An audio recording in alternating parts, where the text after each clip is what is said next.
हाँ भाई, चाय पियोगे? चाय? मैं तो नहीं चाय पीऊँगा, इतनी डेंजरस होती है चाय, आपको पता नहीं है? मैं मानता हूँ इसके बहुत नुकसानात हैं, लेकिन मैं अगर तुझे इसके फ़ायदे बताऊँ तो फिर तू पिएगा चाय? मैं नहीं मानता कि चाय के भी फ़ायदे होंगे। अच्छा तो आओ बेटा, फिर तुम्हें चाय के फ़ायदे बताऊँ। चले देख लेते हैं चाय के भी कितने फ़ायदे हैं। मैं तो नहीं मानता चाय के फ़ायदे होंगे।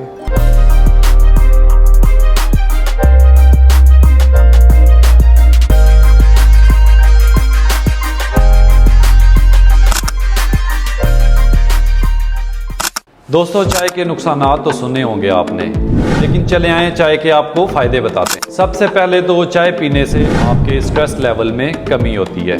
चाय में कुछ ऐसे एसिड्स होते हैं जो आपका स्ट्रेस लेवल डिक्रीज करते हैं और आपको रिलैक्स रहने में मदद फराहम करते हैं। और इसका एक और फ़ायदा भी है, ये आपके दिल के लिए बहुत मौसर और मुफीद है।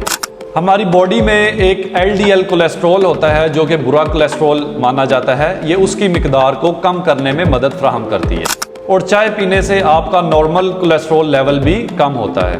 चाय पीने से आपका ब्लड प्रेशर लेवल भी कम होता है। आपकी आर्टरीज में ऐसे मसल होते हैं जिनको चाय रिलैक्स करने में मदद फराहम करती है। चाय में विटामिन C होता है जो कि आपके इम्यून सिस्टम को स्ट्रॉन्ग करने में मदद फराहम करता है। चाय डैमेज सेल्स के लिए भी अच्छी होती है और इन्फेक्शंस को दूर करने में मदद फराहम करती है। ठीक है, फिर सुन लिए चाय के फ़ायदे। वाह सर, मान गया यार आपको और चाय को भी। अब चाय के फ़ायदे तो तुमने सुन लिए, लेकिन अब जाते हुए इसके नुकसानात भी सुन के जाओ। चाय के फ़ायदे तो बहुत ज़्यादा हैं, लेकिन इसको बहुत ज़्यादा पीने से इसके काफ़ी ज़्यादा नुकसान भी हैं। चाय में कैफ़ीन पाई जाती है जिसकी वजह से आपको नींद बहुत कम आती है।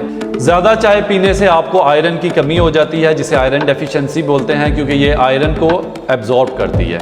चाय के और भी नुकसानात हैं, लेकिन वो आपको बताएंगे नेक्स्ट वीडियो में। वीडियो अच्छी लगे तो लाइक करें। तब तक के लिए अल्लाह हाफिज़। हाँ, तो आप क्या सोच रहे हो?